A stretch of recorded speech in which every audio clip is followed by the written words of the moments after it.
Hey everybody, that sexy nerd is back. And forgive the lighting in here. I'm trying something new before I actually get some equipment.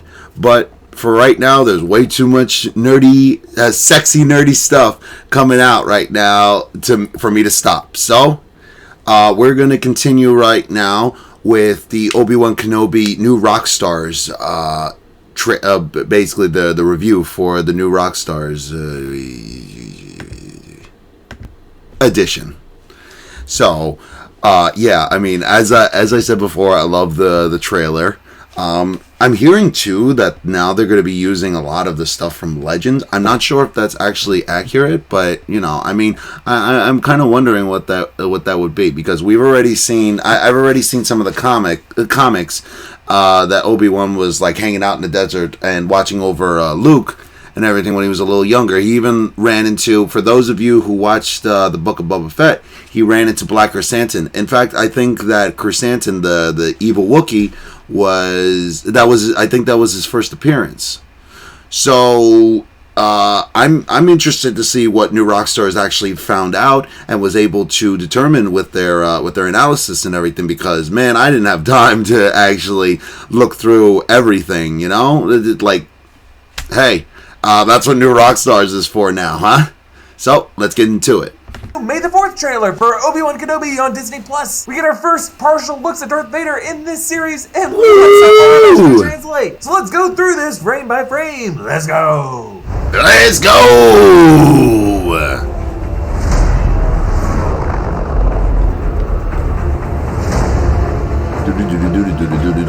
We start off by hearing part of the instrumentation of Duel of the Fates. I don't hear it.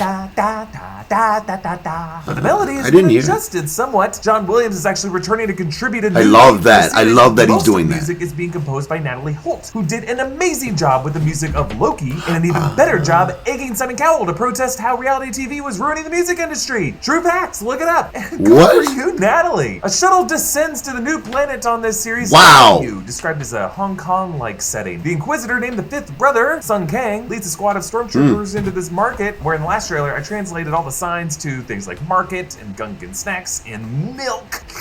Actually, there's another shot from this location where it looks like it's Haas Market. On to the next clip. Thanks for reminding me of that.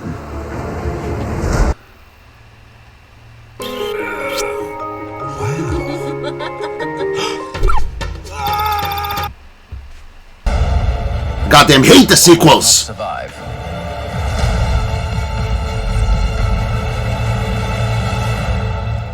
Here, the Grand Inquisitor, Rupert Friend, leads the 5th brother, and Reva, the 2nd sister, played by Moses Ingram, who did an amazing job in the tragedy of Macbeth. They're walking down the street of Mos Eisley on Tatooine, and I love how they just park their shuttle in the middle of the goddamn street instead of a nearby spaceport, because hey, they are Inquisitors. They can do whatever the hell they want. All Inquisitors were former Jedi or Force-sensitive recruits, and the Grand Inquisitor is actually confirmed to be one of those Jedi Temple guards during the trials of Ahsoka Tano and Barriss Offee Clone Wars that led to Ahsoka leaving the Jedi Order. So this guy was a direct witness to how full of crap the Jedi Order is. Rebels Season 1 shows the Grand Inquisitor at his most dastardly, using the corpse of Barriss Offee's former master, Luminara Unduli, to set a trap for Kanan and Ezra. This series may actually show the moment he captures and tortures her. I mean, I would hate to see that, but it'd be cool to see a Luminara cameo, but just for a bad reason. Then we see another shot of Obi-Wan gazing out of Mars homestead with 10-year-old Luke Skywalker, played by Grant Feely, wearing a pod racer helmet as he dreams of being a pilot, and one day killing hundreds of thousands of imps in a single shot. On to the next clip.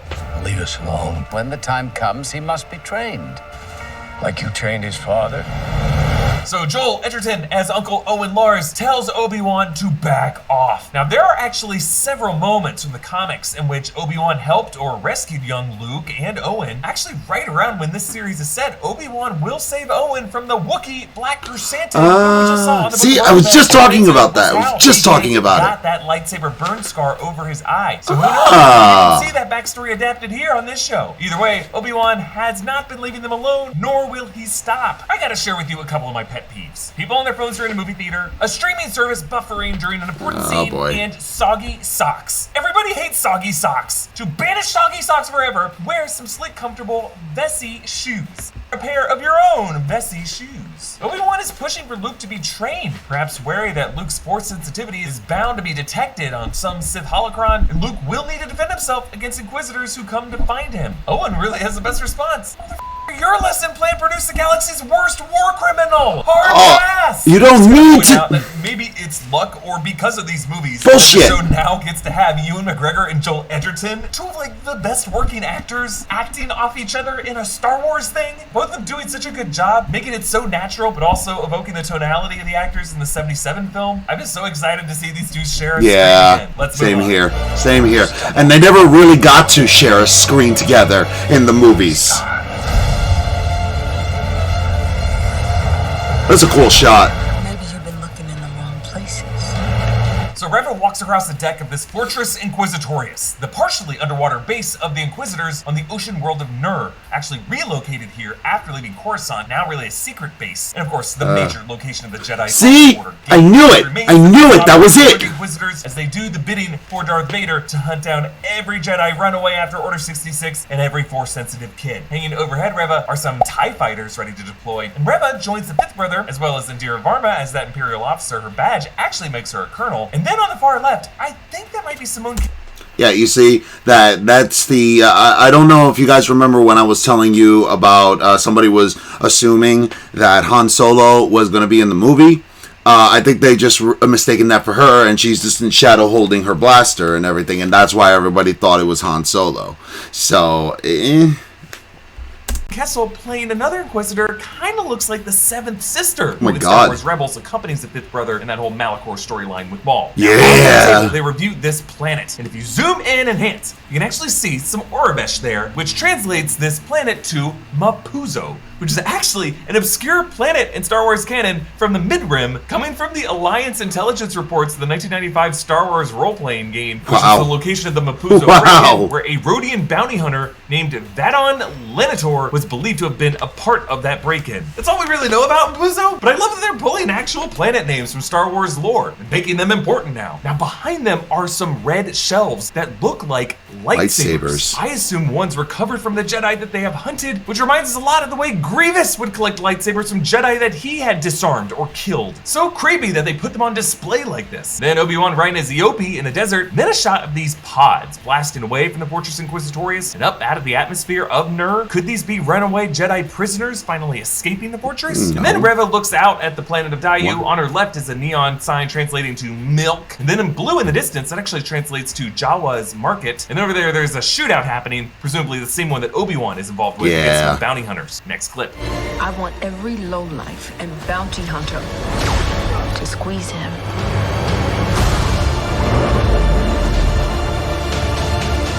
You can't run, Obi-Wan! Obi-Wan is kick-ass in this trailer, you know?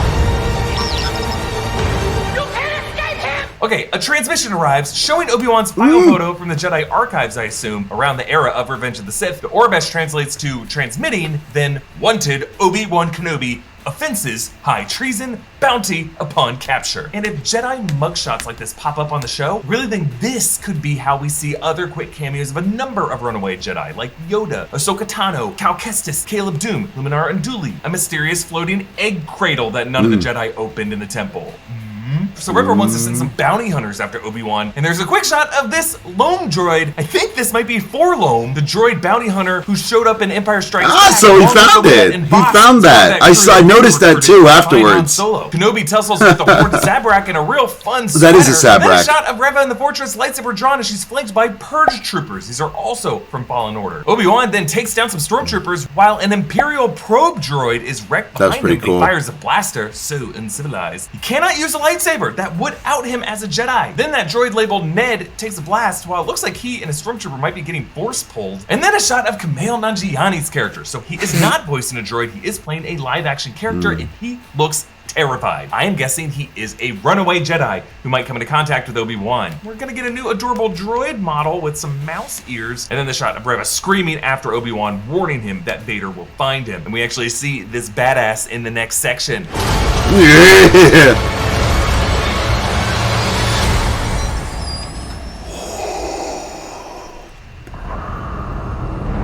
Ooh, man. So Vader's robotic arm gets twisted onto the stump where you can actually see his skin looking burnt and pale. And then a shot of Vader's midsection as his breathing apparatus gets plugged in. And yeah, my dudes, these are prods actually jabbing into his abdomen, connecting with his lungs. It's incredibly painful. Kind of like the needles that are in his helmet that fuse into his brain. It helps feed his rage, making him a more powerful Sith. I had no idea he had needles in his head. Than man. And in addition to that iconic puff of Vader's breath, I love that they... Oh my god.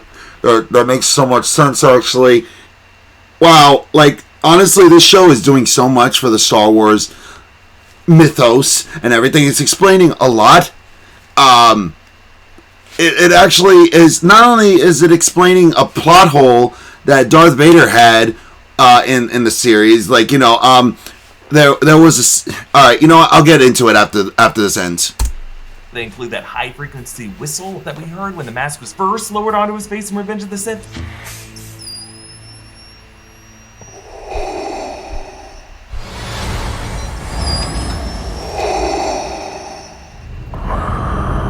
And yeah, the final title melody evokes the Imperial March.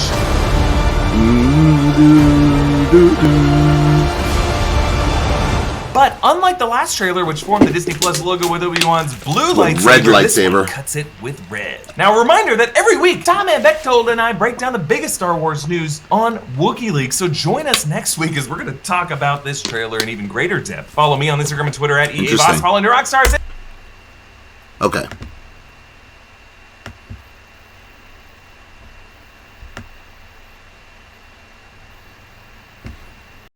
Okay, so yeah, what I was saying during the trailer, since it was almost over, I just let it run. So basically, this show is fixing quite a few plot holes that the movies themselves have had. You know, remember, I don't know if you guys, how many fans of Star Wars are on here, but you know, do you remember Return of the Jedi when Luke is talking to Vader and Vader points out to him, Obi-Wan once thought as you do. You know, I'm like, we saw what happened in Revenge of the Sith.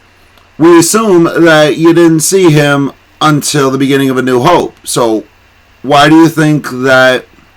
How do you know that Obi-Wan once thought as you do? And when Obi-Wan was in the movie, he was dead set on having Vader be killed by Luke, or you know, he even pulled a really dick move. If you really think about it, it's a really dick move for him to tell Luke that, hey, your father was killed by Vader. Nah. So I mean, like, why are you? Why is it exactly that, you know, he had this animosity? And that was always one of the biggest weird moments for me in this movie, but in these movies, and possibly they'll be able to actually rectify that. But now it looks like they'll fix another plot hole.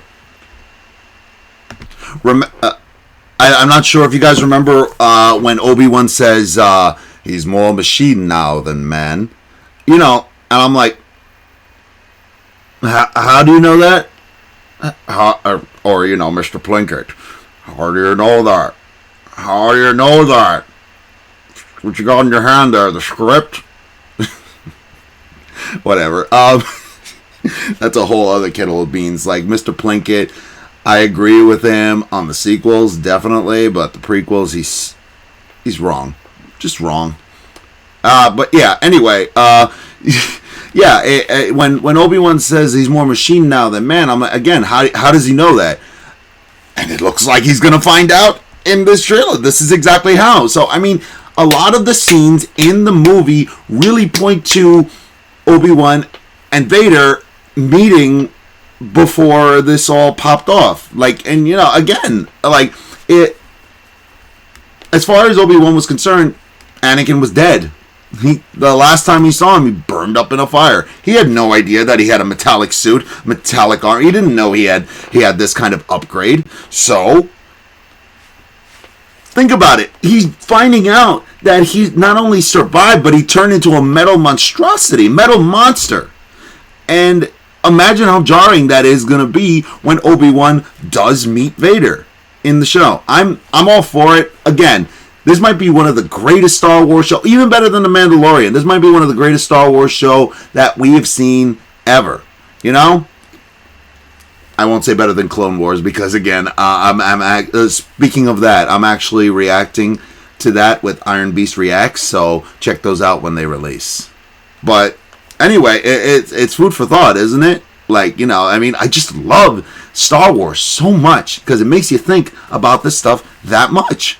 So, well, I mean, I guess we're going to have to wait until Obi-Wan comes out. So, until then, this has been That Sexy Nerd Reacts. And please like and subscribe. And I'll see y'all later.